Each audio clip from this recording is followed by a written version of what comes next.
Aujourd'hui, nous allons voir les différents sites, différents blogs pour les collectionneurs d'échiquiers électroniques. Donc, je vais commencer par Spacious Mind, qui est pour moi un des sites les plus connus pour les collectionneurs d'échiquiers électroniques.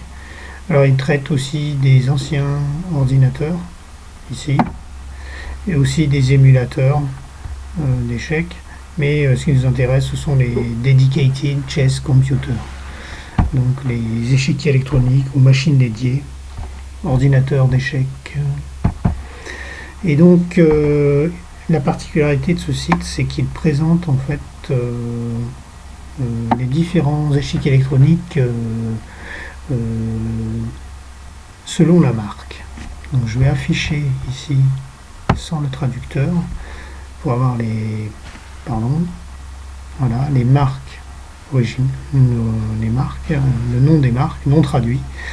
Et donc en fait ici il présente toutes les marques qui ont un jour ou l'autre fabriqué des échiquiers électroniques. C'est assez exhaustif. Je pense qu'il manque quelques marques de l'Europe de l'Est, mais sinon on retrouve un peu tout. Et donc par exemple, si on prend une marque quelconque, Mephisto, qui est une marque très connue, il va présenter en fait les différents modèles sous forme de vignettes, ce qui est vraiment pratique parce que si on a la photo, qu'on ne connaît pas le modèle, on recherche le modèle par rapport à la vignette. Et par exemple, on va choisir le premier, ici, Academy, Mephisto Academy. Et donc, il présente un petit peu chaque modèle selon une même fiche. Donc, il y a une petite présentation qui est généralement extraite du mode d'emploi, les photos sur les plaquettes commerciales, et ici une fiche détaillée sur le fabricant, le programmeur, les caractéristiques hardware, et ensuite les caractéristiques du programme d'échecs. Donc on va retrouver le programmeur. Donc moi je trouve ça intéressant parce que j'ai tendance à collectionner en fonction des différents programmes, et le nombre de programmeurs étant limité, c'est intéressant de connaître le programmeur parce que ça va donner le style de l'échiquier électronique, le style de jeu.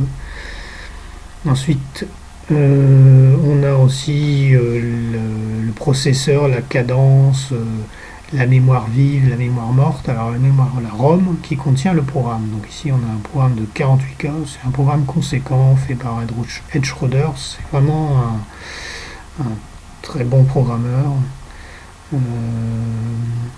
C'est du haut de gamme. Et ici ensuite on a les caractéristiques du programme avec ici le nombre de niveaux, ici très important, la taille de la bibliothèque d'ouverture, donc il y a 3000 positions, ici 3000 variantes, donc là s'il y a 3000 variantes, il y a plus que 3000 positions. Ici il indique aussi qu'il peut résoudre les maths en 8 coups, que ici Search Depth, c'est la profondeur de recherche en 16 traits, 16 demi-coups, et ensuite le nombre de niveaux. Ensuite, donc on a ici le Hello commercial de 2100, et ensuite ici on va avoir le Hello calculé lors des tournois. Alors ici ça fait référence au site chaque Computer Info, qui est une autre référence, un autre blog de référence pour les collectionneurs d'échecs. Donc ici en fait on voit que sur deux tournois, le tournoi Active de 2017, qui est un tournoi rapide, je crois que c'est des parties en 30 minutes.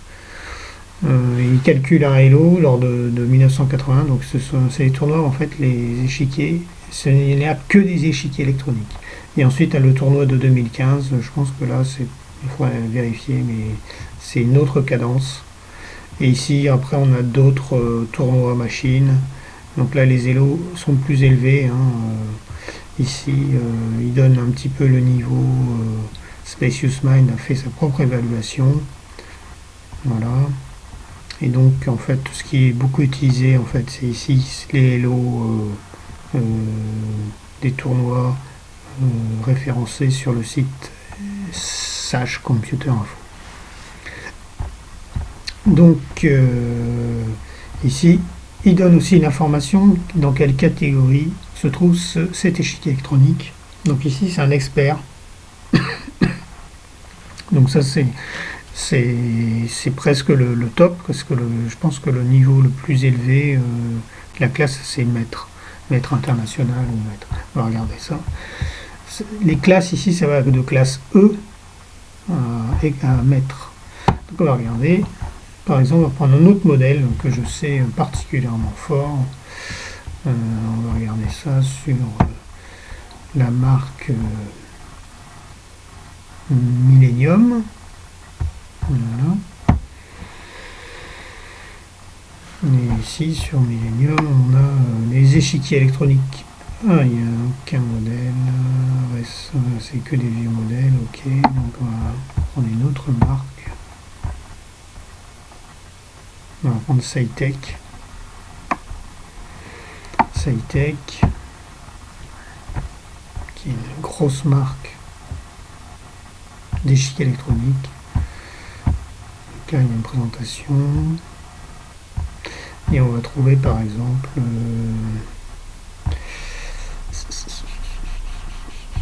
un modèle particulièrement fort, le risque 2500. Et on va regarder quel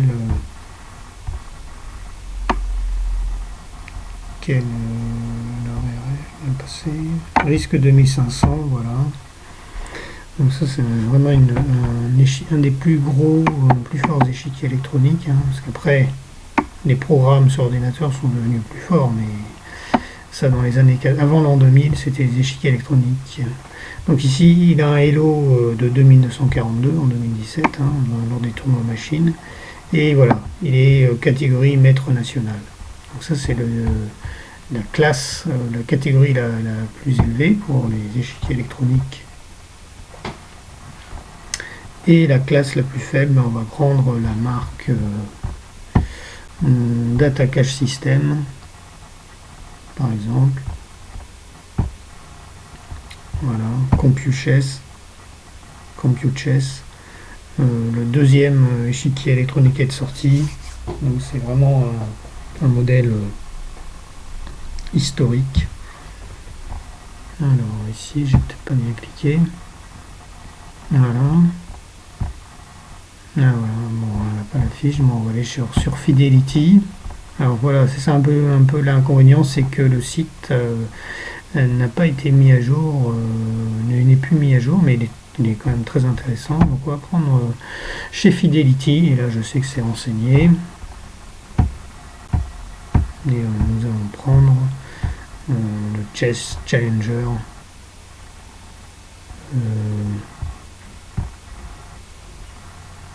Non, il n'y a pas. Challenger 7, par exemple. Donc, il est de classe E. Je crois que c'est la classe la plus faible.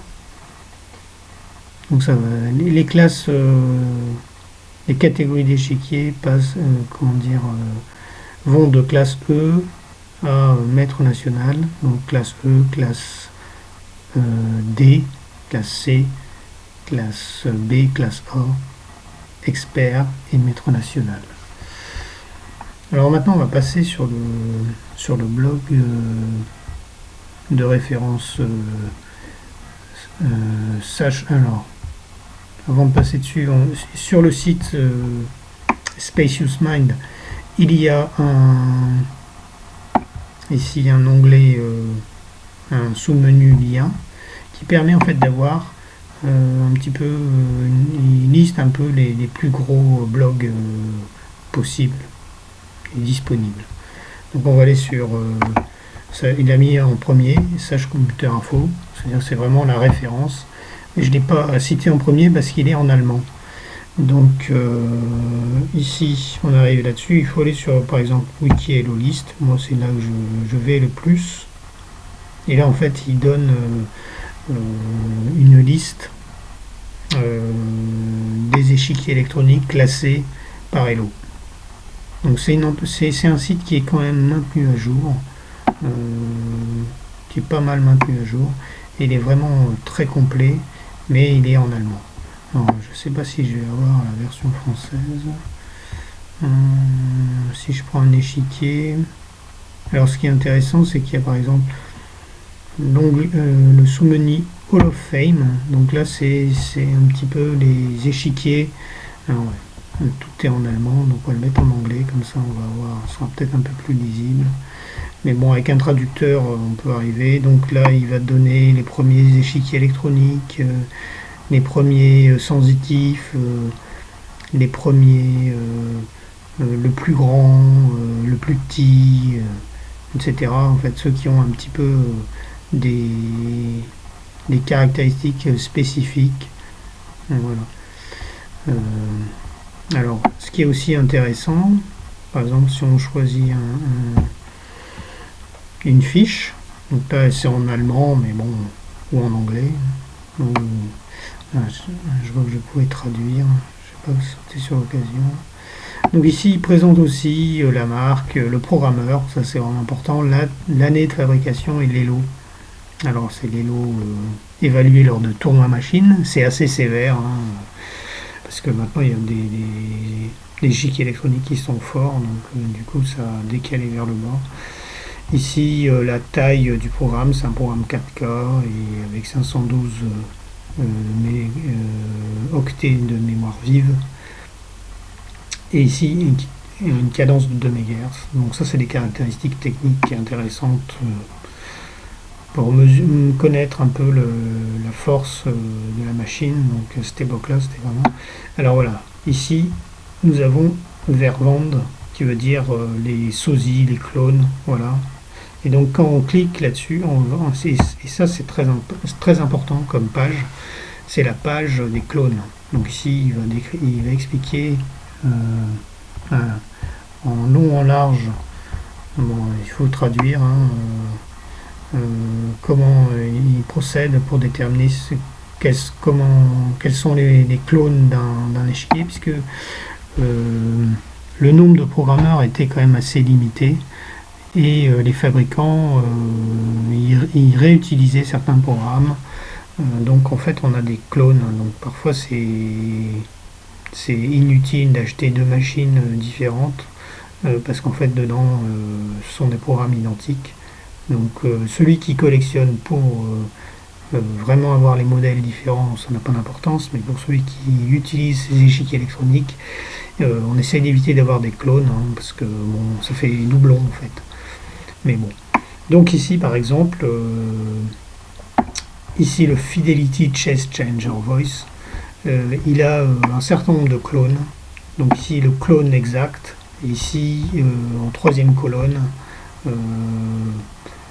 donc ici première colonne c'est l'échiquier de référence, deuxième colonne c'est les clones à 100% identiques, et la troisième colonne, c'est les sosies, assez similaires. Et ici, dans la quatrième colonne, ce sont les différences. Pourquoi ce ne sont pas exactement des clones à 100%. Par exemple, ici, ça veut dire fréquence d'horloge. Bon, après, il suffit de passer par un traducteur et on a les informations en français. Et ça, c'est vraiment très intéressant. Il suffit de rechercher un modèle précis, par exemple, si je cherche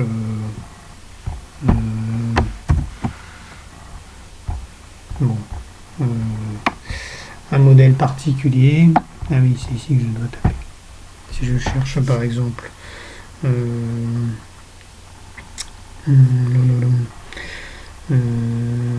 Centurion, le modèle Centurion, voilà. Ici, en fait, on voit que c'est un clone du Cytec GK 2100. Et ici, on a tous les clones possibles. Ici, on a des clones qui ne sont pas des clones à 100%, parce qu'en fait la fréquence d'horloge est un peu supérieure et cadencée un peu plus. Après il explique les petits problèmes, les petites différences, etc. Donc c'est vraiment un site très intéressant. On va revenir sur la liste des Elo. Voilà. Et ici, en fait, je vais ouvrir ici. Il y a eu deux types de tournois. Donc, active, qui veut dire active, qui veut dire rapide, je pense, c'est tournoi rapide. Et tournoi Tournir, qui est tournoi classique. Donc ici, ce sont des tournois qui ont été réalisés, des tournois entre machines. Alors ici, ça a été mis à jour en 2022, donc c'est continue à être mis à jour. Et ils éliminent les clones. Enfin, ils ne font jouer que une machine d'un certain type. S'il y a un clone, eh ben, on ne fait plus participer au tournoi. Donc ici, on a le classement des machines en fonction de leur force. Donc le premier, c'est le Millennium King Element, qui fait un Elo de 2594. Je veux dire, c'est quand même du costaud. Et je pense que ça s'arrête à 1500, voilà, au Mephisto 3. Bon, après, en dessous, en fait, ils ont estimé que c'était pas intéressant de faire des tournois classiques avec des machines vraiment trop faibles. Donc ici, on n'a pas toutes les machines. Par contre, dans les tournois rapides, alors ici, la cadence, je pense que c'est une cadence tournoi. Donc, il faudrait que je regarde tournoi classique. Après, ici, sur le Elo Active, donc là, ce sont des tournois rapides. Donc ici, en fait, ils font soit c'est 30 secondes par coup, ou 30 minutes par partie, selon selon les niveaux proposés par la machine. Donc là aussi, on retrouve en premier Millennium Chess Genius Exclusive en tournoi rapide, premier. Alors la liste a été mise à jour en 2022. Et là, par contre, on descend, on a plus de machines. Il y a plus de machines. On intègre aussi, ils ont intégré aussi les machines faibles. Et donc là, le Elo, il descend jusqu'à 654. Novak Chess Champion Delta 1, qui est un Elo de 654. Je veux dire, c'est vraiment la machine la plus faible. Ici, par exemple, Chess Champion Novak Chess Champion MK1, c'est un clone du CompuChess de Data Cache System. C'est la deuxième machine qui est sortie. Il y en a un Elo de 717. Et le Chess Challenger 1, qui est vraiment la première machine électronique, premier échiquier électronique qui est sorti. Là, il a un Elo de 784.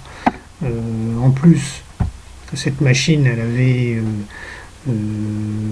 les coordonnées inversées, c'est-à-dire les lettres sont utilisées pour les rangées et les chiffres pour les colonnes, donc c'était vraiment pas terrible. Mais c'est une machine très recherchée. Donc là aussi, donc ça c'est intéressant. Donc comme ça, quand on achète une machine, on sait à peu près quelle est la valeur du programme au niveau de la performance, bien sûr.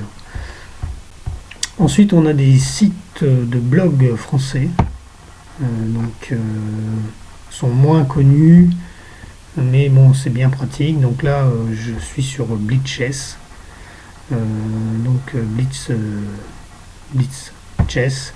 Il présente les différentes marques. Voilà. Ici, on a les années. Alors, c'est pas exhaustif. Il a mis les machines qui étaient les plus caractéristiques, les plus intéressantes. Donc ici, par exemple, ici, il les a listées, mais il les a pas prises. Il n'a pas de fiche. Donc ici par exemple le Zircon 2, on va prendre le Zircon 2. Donc là il va la fiche détaillée. Donc en général ils vont prendre les informations sur les sites de référence. Donc ce qui est bien sur ce site, c'est qu'il est en français et les photos sont vraiment bien, quoi. On peut les agrandir. C'est vraiment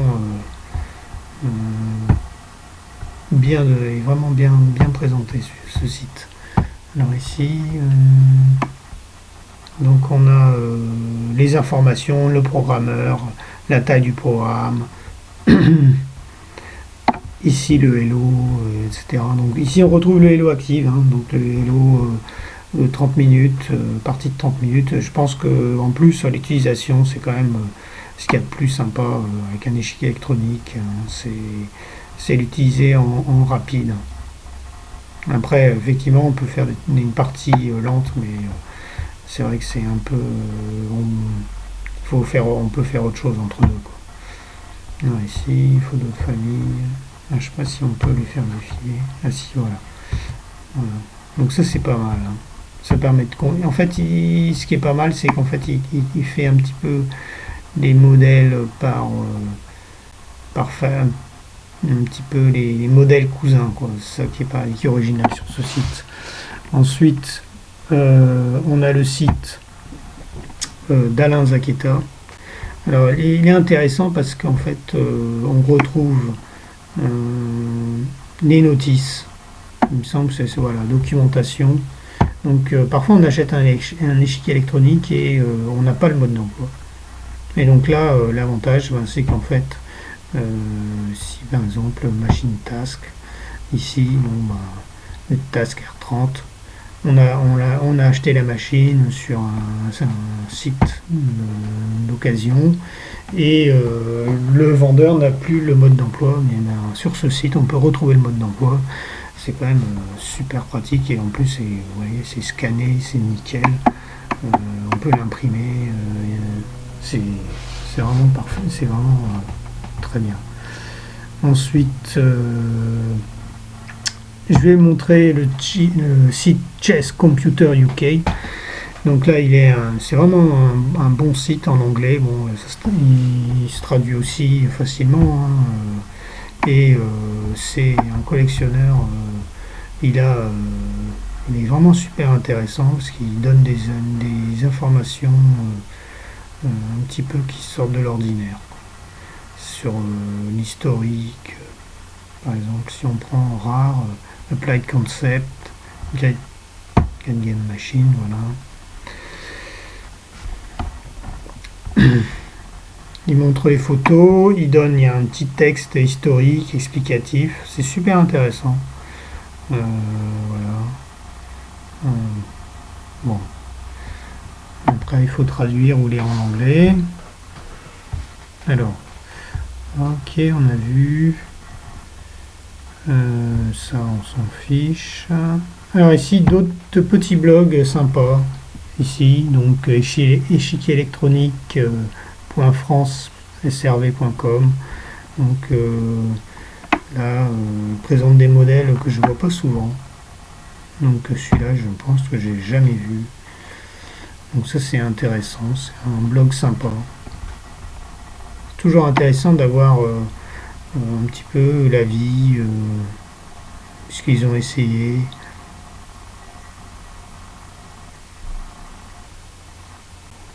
Voilà, un programme qui a été Dan Spracklon. C'est vraiment un modèle, des modèles qui sortent de l'ordinaire. Ça fait toujours plaisir de voir des infos sur un modèle rare. Et ça permet en fait un petit peu d'évaluer la machine si on la voit en annonce et de voir si c'est intéressant de l'acheter. Alors aussi, autre site hyper connu en français, parce qu'en fait il présente un peu l'historique. Donc ici il a découpé un peu l'histoire des échiquiers électroniques en périodes. Donc la préhistoire, forcément c'est de 77 à 79, c'est vraiment les premières machines, quoi. C'est-à-dire c'était vraiment pas fort du tout. et elles sont pas terribles. Et ici sur le côté, sur la gauche, on a en colonne en fait les différentes marques avec les différents modèles. Donc il suffit de cliquer sur un modèle, Conchess Monarch par exemple, et hop, il va nous amener directement sur la page. Alors, parfois, donc là il est dans la, voilà, Conchess Monarch, et ici avec un petit descriptif, son avis, c'est succinct mais c'est sympa, et encore une fois des petits liens sur les sites de collectionneurs, et c'est un petit peu international parce que là on retrouve Chess Computer UK et Ismineo. Alors Ismineo, il me semble que ce site, ah ici il est encore actif. Voilà, bon là aussi c'est intéressant, des petites informations, c'est ça qui est intéressant. Alors ici c'est pas mal présenté parce que, bon, alors ce qui est dommage je pense c'est que c'est plus mis à jour. Je pense que bon, c'est déjà bien qu'il laisse son site en ligne, mais il est plus, il ajoute pas des nouveaux. Voilà, ce site web est fermé. Voilà. Mais il le maintient parce qu'il est vraiment, et c'est bien parce qu'il le maintient, c'est hyper intéressant. Alors maintenant on va aller voir sur le site de Voyageurs Analogiques. Moi j'aime bien ce site aussi, c'est sympa. C'est quelqu'un qui achète encore des machines, hein. Par exemple il a acheté le King Millennium et on a fait une fiche. C'est toujours, c'est sympa, les photos sont sympas, et il met ça en extérieur. Ça donne envie, puis il donne son avis, et puis il fait des liens vers la notice. Ça, souvent, voilà, c'est ça, avec des raccourcis. Alors qu'est-ce que c'est? Tournoi hybride M2M. Ben, voilà, ça c'est un petit article, je n'avais pas vu. Voilà, c'est comme ça, c'est un petit tournoi entre machines. Bon, c'est assez fastidieux à organiser, je pense. C'est pour ça, à mon avis, le 30 minutes, c'est bien. Alors, les tournois classiques, hein, ça doit vraiment être une organisation. Mais apparemment, maintenant, en fait, ils font ça avec des émulateurs sur ordinateur. Ensuite, bon, ici, You Are a Collector. Bon, en faisant ma recherche, j'ai vu qu'il y avait ce site. Bon, toujours intéressant. Mes ordinateurs d'échecs, encore un autre, donc chess.lumne.ue, donc encore un blog en français. Donc là, ma collection, on va regarder un peu là. Voilà. Bon bah et voilà, ici il présente sa collection. Donc j'ai bientôt arrêté la vidéo là parce que là aussi c'est sympa. C'est toujours en fait comme tout le monde, les blogueurs n'ont pas tous les modèles, c'est toujours intéressant. Ici on est à nouveau sur ici mes ordinateurs d'échecs, donc thibono.free.fr aussi, c'est un site français sympa. Et là en fait il collectionne les machines pour débutants, occasionnels, machines de joueurs de club mais faibles, joueurs de club moyen, joueurs de club fort, mes machines de joueurs, enfin c'est sympa. On va cliquer sur club moyen, et ici il présente en fait les différents modèles qu'il a et avec lesquels il a joué. Il y a toujours, on trouve des petites infos supplémentaires qu'on n'a pas ailleurs. Bon, je vais arrêter la vidéo là, elle fait déjà une demi-heure, c'est déjà énorme. Merci d'avoir écouté jusqu'au bout.